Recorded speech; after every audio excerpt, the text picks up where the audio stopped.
The JonBenet Ramsey case. What if the unthinkable were to happen? We're talking about that with James Buckland, our producer, as we share with you Charlie Crimebuster's Crime Talk. It's that time when we talk about the previous episode that we just dropped. The views and opinions expressed in this presentation are solely those of the individuals interviewed or participating and do not represent those of Charlie Crimebuster nor Peacemaker Network. All individuals described or mentioned in the presentation should be considered innocent until found guilty in a court of law. This presentation contains subject matter such as violence and graphic descriptions, which may not be suitable for all audiences. Listener and viewer discretion is advised.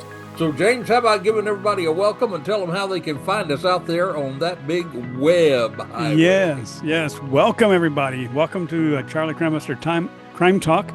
And this week we're going to be discussing the JonBenet case, in addition to answering some of the questions that came from our listeners, which is really good feedback. Very, very good feedback. But thank you, Charlie. Here at Charlie Crimebuster, we welcome comments, suggestions, opinions, and even if you disagree with us, we want to hear from you. Reach out with a shout-out. There you go. Reach out with a shout-out. Reach with a shout-out. charliecrimebuster@gmail.com. That's charliecrimebuster, all one word, at gmail.com. Or you can text us or call us at 407-917-2211. That's 407-917-2211. You can also visit our Peacemaker Network, and there you can become a supporter of our podcast and the men and women, first responders, law enforcement, and military by becoming a badge member. That's badge, BADGE member, for only $3 a month. And you know, Charlie, that's less than a penny a day. It's very affordable. And again, James, just to interrupt if I could, I apologize, but what a significant time this is to think about first responders. We have all the fires that happen out in California, and those brave men and women who were fighting those fires, trying to save people's lives and property, running toward danger instead of away from danger. Then we had just last week that terrible tragedy of the mid-air collision of the helicopter and the passenger plane. Right. And those first responders immediately responded, jumped into cold, chilling waters, risked their own life trying to rescue people. Right. Unfortunately, ended up to be in a recovery process, but they were there. They were trying to do that. And then we think about the military. I just heard this week that this last month was the greatest month in people volunteering and joining the United States Army. That's right. So, the military, the first responders, those are the guys that stand between us and the bad guy a lot of times. And those are the people that come and help us when we are hurting.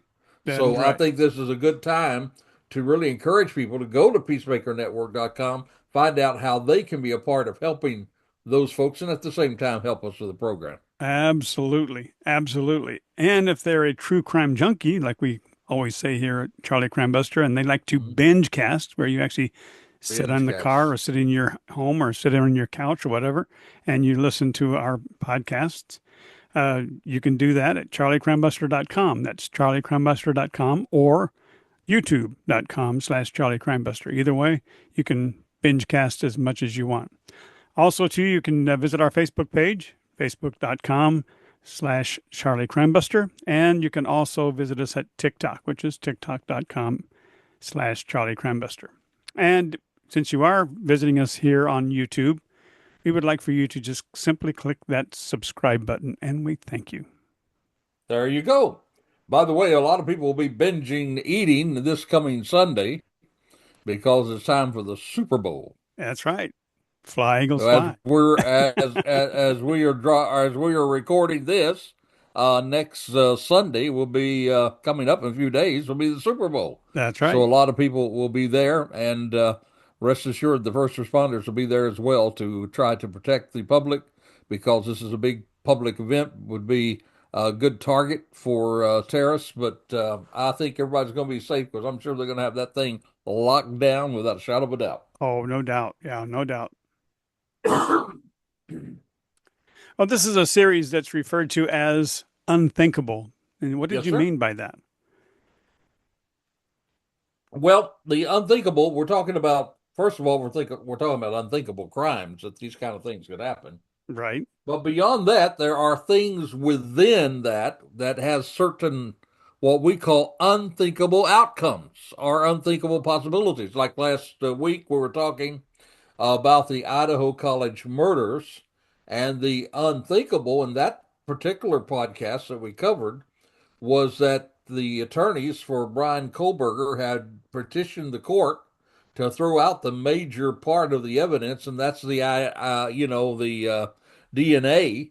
The way that they went about gathering the DNA and began to put it into that website, that platform to try to find ancestors, that whole situation is being in question. Hmm. And if they throw that out, it becomes the fruit of the poison tree, which could throw all the other out. And so that would be unthinkable. But, James, what I'd like to do, with your permission, is I would like to tie in the unthinkable for the JonBenet case toward the end of our program today, Okay. just to keep people kind of waiting, just like we did in the podcast, to That's see good. what that unthinkable is. That's good. That's good. So, why is it that the Ramsey case still captivates people? It is amazing. It is a captivating, compelling case. And I think there's a number of reasons. First of all, sadly, this case involves the murder of a 6-year-old child. And, anytime you think about a child life being taken, it's certainly something that we all hate to hear about, but it does draw us in to think about that. And also, this family is not a family that's on the wrong side of the tracks. It's not a family that you would think you would find these kind of things happening to. These people were very well off, very wealthy, well to do.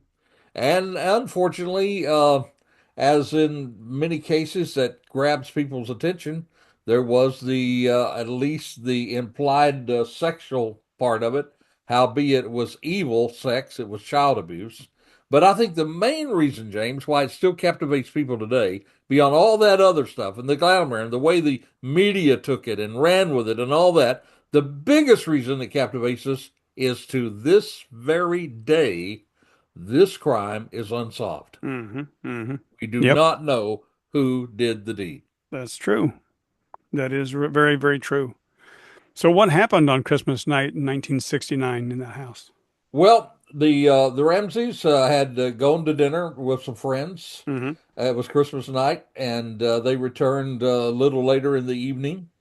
They got everybody ready and went to bed and slept through the night. And then Patsy woke up the next morning, was going to check on JonBenet, and she found a note written, kidnapping note that said, "We have your daughter," and asked for so much money and a whole bunch of other stuff in that note. And so immediately to their thinking, somebody had kidnapped their child. They called the police. They had all kinds of friends and people coming over. And then amazingly, about 7 hours later, her little body, JonBenet's body, was found in that very house in the basement. And so here is a little girl who had been murdered that night. She had some sort of knock to her head, and there was a garrote around her neck, so she was strangled and suffocated that way. So this was a terrible, grueling murder that took place. And so here is a family that had Christmas. They had lights up. They had presents under the tree. They were planning to go to their family in Atlanta the next day. I Hmm. planned on flying out. It was a beautiful time of their life, and that beautiful, beautiful Christmas scene that night, that night of Christmas night became a nightmare for this family. So that's what basically took place. So, why did it take 7 hours for the police to find the body, even though they had been at the very house that the body was there for 7 hours? What was going on there? Well, that is an amazing thing. That is one of the things that really stands out about this case. The real answer, I mean, the short answer is the right answer in this situation. The police did not clear the house correctly. I mean, in law enforcement 101, when you come into a situation like that, you want to clear the house. And anybody who's watching Any kind of crime drama on television today, you see this over and over and over again. You see the people rushing into the home with their weapons drawn, and they check this room and they say clear. They check this room and they say clear, and they check this room and they say clear. And so that house supposedly had been cleared by the police. But they were treating But it as a kidnapping, though, right? well, yes, but even before you treat it as kidnapping, you have to see if someone's there. You have to see if Right. anybody's in danger. That's the first thing you do is you have to make sure that the danger has been removed from the home. And so, in order to do that, you have to clear every single room.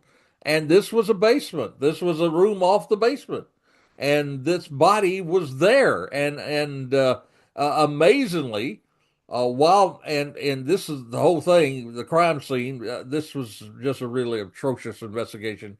The crime scene was disrupted. The Ramseys had family members coming over. The Mm-hmm. minister came over. There were all Mm-hmm. kinds of people gathered all over the place, and allegedly they were waiting for some kind of response from the kidnappers. And then the detective, and this blows my mind, but the detective that was there, the police officer that was there, she turned to JonBenet's father, and she said to him, she said, "You and a friend of you, why don't you go look around and see if anything's disturbed or see if anything's missing in the house?" And they begin to look at the home. They go to the basement. They're going to search their way up, and he finds the body of his daughter in the basement. And so he picks her up, brings her up to the living room, because it's his daughter. Mm-hmm. Doesn't know what to do, and it's just amazing. It's amazing. Now, and here's the problem: if you were to investigate John Ramsey, and he was investigated, I mean, he would certainly have DNA perhaps on the body because of touch DNA because he picked her up, right? So Mm-hmm. Mm-hmm. that's why you never let that happen. You protect the crime scene. But the police, I will say, they thought it was a kidnapping and they handled it as a kidnapping Mm-hmm. instead of a crime. However, a kidnapping is a crime, James. Yep. And even if it was kidnapping, that place should have been locked down. The crime scene should have been protected. They should not have allowed people in there, walking through the crime scene and contaminating this scene. Mm-hmm. And it was just a blotched investigation, I believe, from the very go in this thing. It was just amazing that they allowed this to happen. Wow. So we have a question from the audience. All right. The comment starts off like this. It says, "Never thought about it until now, but putting a ransom note, knowing it's actually a crime scene, allows you to for you to get it completely contaminated." She says, "I don't know, but a lot about the case, and I always hate blaming parents if there isn't concrete evidence, if it was them, but that does make sense, a lot of sense of why a ransom note, knowing that she was dead already." Well, that might have been too what the police thought right off the bat when they found the body, and then they immediately were suspecting him, John, and Patsy of writing that note. They began to get some kind of samples so that they could look at it. So that's a very good question. It's a very good question. And I appreciate the question, and it's something that I've thought about, and a lot of people have thought about along the way. But there are some possibilities there that we have to understand. Number one, we have to understand that the FBI and some of the best handwriting analysts in the country looked at it, and they did say, basically, they said that they did not believe that this was attached to the parents, that it did not match the handwriting of the parents. But the other thing you got to keep in mind is that I believe that this killer, first of all, I believe this killer did not. I think there's a very good possibility that the killer entered this home while they were away during that evening, Mm-hmm. and Mm-hmm. that the killer had plenty of time to walk around, to familiarize themselves with the home, to know what was going on, to hide someplace in the home when they came. And this is not unheard of. In the Golden State Killer that we covered some time ago on this program, he often would come into a home and would actually hide in a closet or somewhere and wait into the wee hours of the morning to strike. Hmm. So this is not something that's outlandish. It does happen. And I believe that it was the intention of the killer to really take her and to ransom her and also to abuse her, but that something happened during this interaction. Now, according to, investigator Lou Smit, that we'll be talking about later on in the program, but according to others, that there is a very good likelihood that a stun gun was used on JonBenet. So that stun gun would put you out, Hmm. but then you will come back too. So I believe that sometime during the time when he was attempting to take this body out, that she came to, began to fight, and he did what he could to try to quieten her down, and he ended up killing her. Right. I believe that that note was already written prior to that, was already left there, and he Hmm. intended to leave that residence with her, but something happened that caused him to kill her, and at that time, taking her body would be a liability. Prior to that, it would not be a liability to him because I believe he wanted to abuse her, and he wanted to use her to collect a ransom. Hmm. But at that point, things happened, things went bad. He killed her and he escaped and he went out. So there's a very good reason why that note was left, even though it was not a kidnapping. And the other thing is, and I don't know that he meant to do this, he or she or whoever did it, unknown people. I do believe that it actually worked to their advantage because instead of going after a killer, he had all these hours to make his escape, and they begin to focus on a kidnapping instead of looking at it as a murder. And instead of getting the evidence from the crime scene, it's now been intimidated. I mean, intimidated, probably. Excuse me, it's intimidated. It's been that because of the fact that it was not treated as a murder in the very first place. So it's contaminated crime scene. And that note really threw the police off. It did. It did. But the comment goes on to say that they want us to discuss the possible frame up of the Ramseys because there was a Ramsey pen, Ramsey paper, Ramsey paintbrush that was hanging around JonBenet's neck instead of thrown out after the deed, and then an attempt to get $118,000 by hiding JonBenet in the home long enough to trick the Ramseys into giving them the money. And then the icing on the cake was that the $118,000 wasn't really needed because it was a fat cat perp who already had his own money. Well, that's a very interesting theory. Hmm. Um, I mean, it doesn't surprise me that he used the paper that was there. Again, I think he was there for hours upon hours that night. Hmm. It doesn't amaze me that he used the Garrett that he used there with the paintbrush. Hmm. However, there were some things that were brought there that night that wasn't a part of the home. The tape, some other stuff was Right. found there, a rope and that sort of thing. And if anything, to me as an investigator, when I look at that, maybe these detectives who did not have a lot of experience at investigating murders at all, um, to me, the fact that all that was there, uh, I can't see that as being something that would really place guilt upon the parents because you'd be crazy to use your own paper. You'd be crazy Yeah. to Yeah. use things that are out there. You'd be crazy to leave that stuff there. I mean, That's it true. was it was so evident that no person who was trying to throw the police off would use your own stuff to do that with. That's true. And so, so with that, but now the angle that I'm hearing that I have to say that I think I've heard it one time before, but I haven't heard it many times before. But it's really bears really something to look at. Is that was somebody trying to frame them? Right. Was there somebody kind of frame them? The interesting thing was the amount of money that they asked for in the ransom note was the same amount of money that he was going to get in bonus that year. Hmm. And so, that does lead credibility to the fact that this person knew the Ramses, knew something about the Ramses, Somebody and, on the inside. and could have been, could Yeah. have been that. That's a very good theory. Hmm. I think, while it's a good theory, and that's certainly something that should be looked at, I lean the other way because there had been 100 burglaries in 2 months in that area. 100 No. burglaries. Mm-hmm. So Mm-hmm. there was somebody who had been breaking into houses.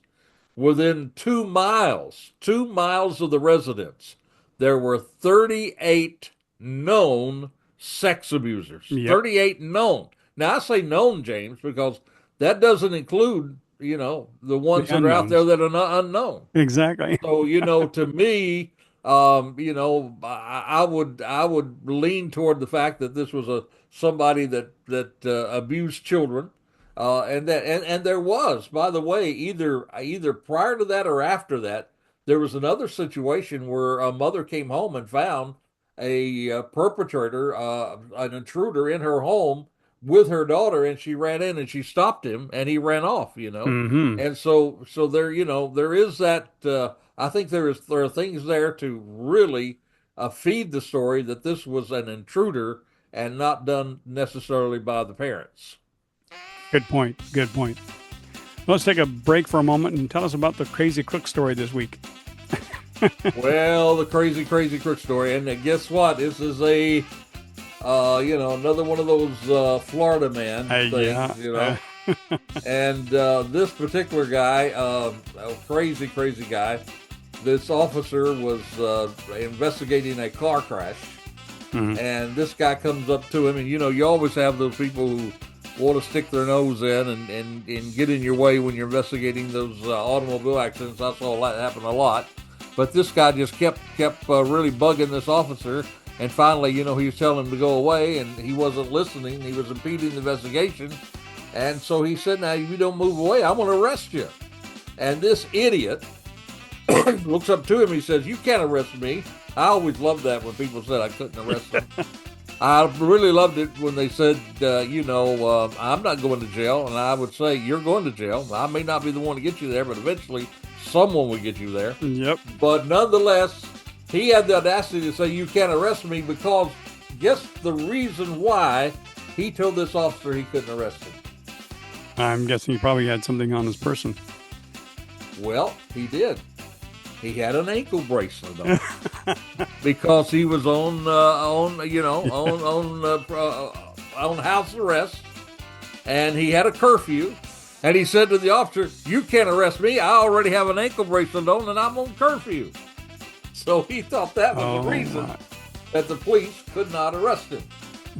But guess what, James? They could arrest him, and they did arrest him. Wow. Yeah, so, to think, well, hey, I got an ankle bracelet on. You can't touch me, I'm already on curfew. You can't do anything to me. Well, guess what? That ankle bracelet allows you to be out of jail. The curfew allows you to be out of jail. That's what right. you're doing right now is putting you in jail, right? That's right. That's right. Especially if you're impeding an investigation. So that was our crazy crook story of the week. Well, back to our story with about JonBenet Ramsey. What kind of grade would you give the Boulder police in this investigation? Surprised you even asked me that. Especially after I ranted there at the very beginning. But yeah. There's so many things crazy. The fact they didn't clear the house. Wow, Right. Can you imagine that? I mean, that is amazing to me. That I would be embarrassed if my department was that department that sat there in that house while that little body was laying in the basement, and they somehow missed that in their search. Mm-hmm. Just incredible to me that happened. It's incredible to me that they had a investigator there at the very beginning that did not have experience at investigating these type of cases. It amazed me that they allowed people into that home. That should have been locked down as a crime scene. Right. It wasn't. But I guess what I'm even more disappointed in is the fact that they went the easy way, and the easy way in these investigations is to blame somebody that's a family member. Mm-hmm. And I think the worst part of this whole thing is the tunnel vision that the department developed, and I believe early on in this case, that they thought that the family that they were guilty, and they really did not investigate the other avenues to the point that they should. Right. Now, Turn out. I'm not saying they didn't look at other people. They did, but their main focus from day one was the family, and they continued to go that down that route, and I think that was terrible. So my grade is a D minus, no Yeah. doubt about it. But beyond all that, there was this disconnect between the prosecutors and the police department. Mm-hmm. Mm-hmm. They were not working together in this case, and you have to work together with your prosecutors, and the prosecutors have to work together with law enforcement. You should be a united force, and you shouldn't be divided. But they were terribly divided. Right. The prosecutors thought one thing, and they thought another thing, and they wouldn't trust each other. And then the leaks, man, the leaks in this. You and I talked about the fact that with the Idaho College killers, murder, it was amazing how this police department kept things close to their vests. Yes, that was amazing. You didn't have leaks. Nope. They already knew who the killer was before the media did, and that That's right. doesn't happen very often. No. They didn't get up and they did use the media, but they used it in a correct way to find that car. So they did utilize the public, but they did not get up there and start leaking stuff. Anything they said to the public, they intended to say to the public. Mm-hmm. They Mm-hmm. didn't leak it from the investigation because they didn't believe somebody else was doing something else. But That's right. but this was an incredible. That thing was leaking like the Titanic going down. I mean, they were making up all kinds of stories. They actually admitted that they had planted stories in the media to try to incriminate the Ramseys, to Mm-hmm. try to get them to make mistakes. Right. And, That's right. and that they Yeah. had basically put lies in the press. Mm-hmm. Which is amazing to me. No, this is a D minus, and that's giving them credit that they don't deserve. As far as I'm concerned. So, what part did Detective Lou Smit play in this case? Well, to me, it was some relief in this investigation. And it wasn't the police department that asked Smit to come a part of it. Lou Smit was a seasoned investigator. He had solved a lot of murders and some cold cases. Mm-hmm. He was he had more experience in his little finger than all these other people did with the Boulder Police Department at that time. Mm-hmm. He came in because the district attorney invited him to come in, and he was investigating for the district attorney. So guess what? Who is not very happy to see Lou Smit?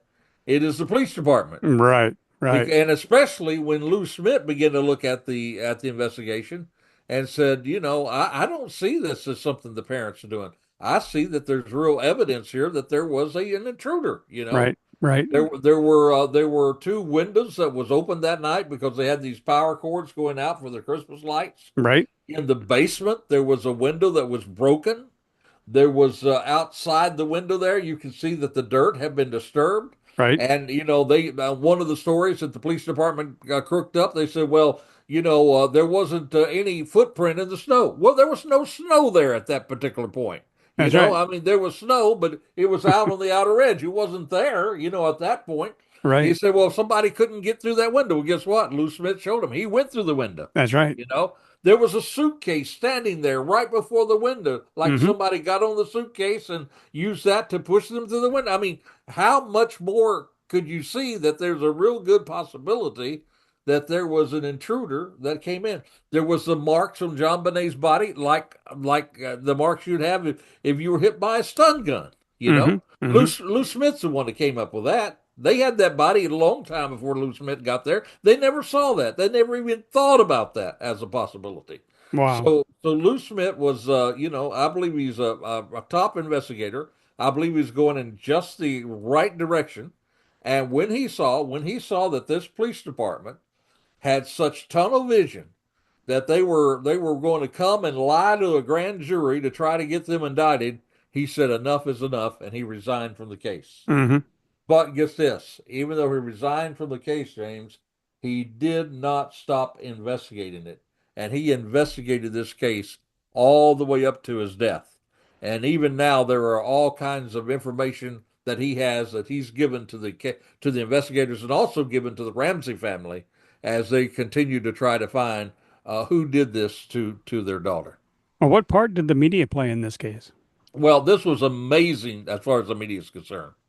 One guy had actually commented this, and I think it was so true what he said. He said he had never seen any case in the world where the police department based their investigation on statistics. And by that I mean, statistics tell us, James, in law enforcement, that statistically, usually it is somebody who knows the victim or it's Mm-hmm. a part of the family member. Mm-hmm. So that Mm-hmm. statistically do that, but statistics that's not evidence, you know. That's right. That's And right. they solely brought in on that. The other thing is that the tabloids, you know, these tabloids that you see at the supermarket, this sort of thing, it kind of led the way in this reporting of this crime. Mm-hmm. Even the mainstream media was actually emulating what the tabloids were saying. Right. So this thing, you know, this thing got really racy. It got really incredible. They even in the tabloids, they said that it was her brother that killed her, you know, and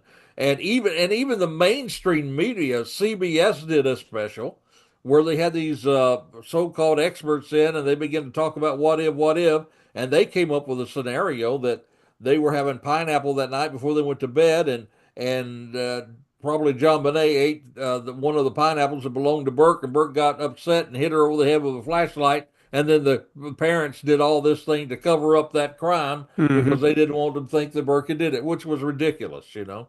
And in fact, Burke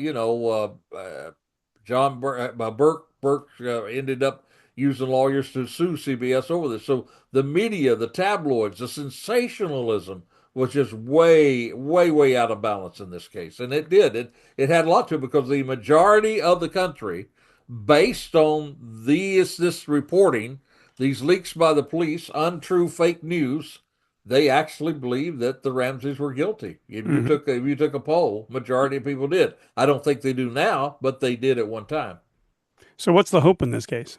Well, the hope in the case is what has happened in the Golden State killer and what happened with Brian Kohlberger and other crimes today, and that is DNA. There is a whole lot of DNA still in this case, and today DNA has advanced way past what happened back there in the time of this back in the last century. DNA has now developed to the point that you can get DNA over the most least little thing. And there's all kinds of DNA that they can use, hopefully, to get a good DNA profile and then do exactly what happened with the Golden State Killer and exactly what happened with Brian Kohlberger. Feed that into some ancestry website or platform and then trace that ancestry down to try to find somebody that was kin to somebody that matched that DNA Mm-hmm. that would have been there in the area at that time, be of that age of that time, and could have done that. So that is the hope in the case. And there's been a lot of new stuff today, and this is why I'm glad we're doing this show, by the way, because there has been a lot of attention brought back to this case. There have been podcasts done like Right. ours and others. There's Right. been specials. There's been a Netflix special. And you say, well, why is this? This is important because it keeps the case alive, you know. It keeps it moving. There's always that chance. There's a chance that somebody could listen to this podcast right now, James, and know something Right. and say something that could lead us to that killer. And that's the hope in the case. That's amazing. Well, you brought up the DNA, but there's one of our comments that came through on one of our shows was that Brian Kohlberger matches 14 S&P markers, each with a probability of 1% of occurring in the world's population that were found on the sheath DNA. Says this cannot happen by chance unless if Brian Kohlberger's DNA is on the sheath. No one in the galaxy will match on all 14 of these markers. If the markers were chosen randomly, the odds are zillions to one that a random person would match. But if it did not match by chance, if the markers to be tested were selected for the test because they were secretly known to be both Brian Kohlberger's DNA and the sheath DNA, then the test does not show that Brian Koberger's DNA is on the sheath. Rather, it illustrates that the test has been faked. What's your thoughts on that?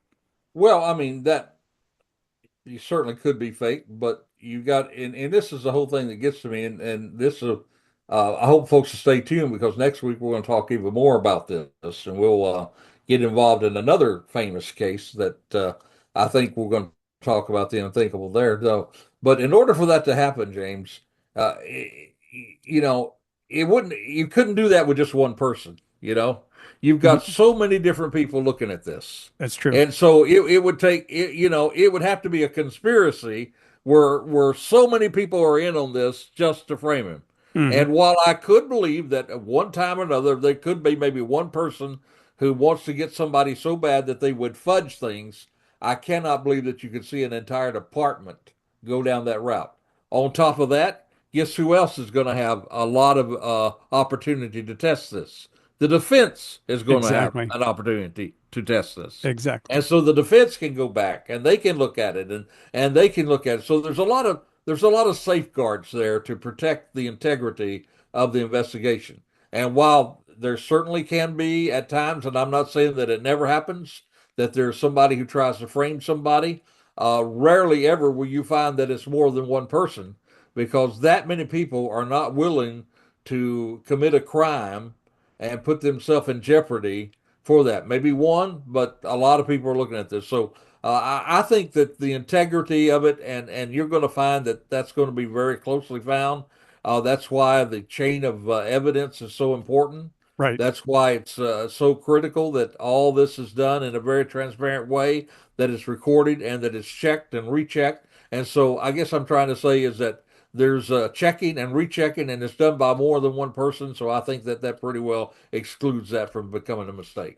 So tell us, what is the unthinkable in this case? Well, the unthinkable in this case, when we talked about the DNA, we do know now that according to the authorities, there was a DNA sample left on JonBenet's body that matched a unknown male that did not match any of the family. Okay. So we have that DNA that's there that I think certainly uh, puts the family in a good light with the community to know that that was done by someone else. But beyond that, this gives them something they can use and upload. And it's worked. It worked with the Golden State Killer. It Hmm. worked with Kohlberger. It's worked in another other cases. The unthinkable to me, James, is that even with all of this that we have going for us with DNA, it's unthinkable, first of all, that the police department hasn't been more active in getting this done because Right. right now it's in their hands. Ramsey would love, John would love to see this take place. He's urging them to do it. And now the community and programs like that is pushing for this to be done. It's unthinkable to me that they won't do that. And at I this know. point, we don't know that they have. Maybe Right. they have and they're not telling us. I don't know. That's very possible. Yeah. It could be possible, but it's unthinkable to me that they would not do that. And then it's also unthinkable to me that if they did that and they were able to serve it there, it's unthinkable to me that this case would go down as one of those that just could not be solved. I believe it can be solved. I'm hoping that it'll be solved, and we're pushing for it to be solved. And I just hope it happens. It's unthinkable to me if it's not solved. Well, And it's interesting. I would love for it to be solved while John Ramsey is alive to I see. agree. You I know, agree. I was going to say that. Patsy's already died. Right. John is still alive. I hope he gets to see that happen. Well, it's interesting you bring up the point about, the authorities using DNA because we've actually seen many people that have been exonerated from their crimes because Exactly. the DNA did not match, and there's been others that have been found to be guilty because of DNA that were not guilty before. That's a very good comment there because, we haven't touched on that. There are people that have been wrongly Hmm. convicted and DNA has exonerated them, Right. which is wonderful. I think this is a great tool for law enforcement. It gets better every day, it seems like, and it becomes a great way to make sure we're getting the right people when these charges are being made. I agree. I agree. So, is there another unthinkable episode coming up? Yes, we do. We're not going to tell everybody exactly what it is. They got to stay tuned. It'll be dropped Sunday sometime into Monday, and they will see one more Unthinkable episode as a part of this series. And just think in your mind some of these cases that we've covered, and you're going to find another Unthinkable one right around the corner. All right. Well, thank you, Charlie. Looking forward to it. So until this time next time, this is Charlie Crimebuster reminding you, stay safe, stay alert. Yep. For the life you save, it could be your very own. You have been listening to Charlie Crimebuster. You can find additional podcasts at charliecrimebuster.com. You can also support our first responders, military, and law enforcement communities at peacemakernetwork.com. Or subscribe to our YouTube channel using tag @CharlieCrimebuster. Even visit our Facebook page, facebook.com/CharlieCrimebuster. Or if you would like to make suggestions for future podcasts, please send your ideas to charliecrimebuster@gmail.com. That's charliecrimebuster@gmail.com. Thank you for joining us today, and we hope that you will join us next week for another exciting crime story with Charlie Crimebuster.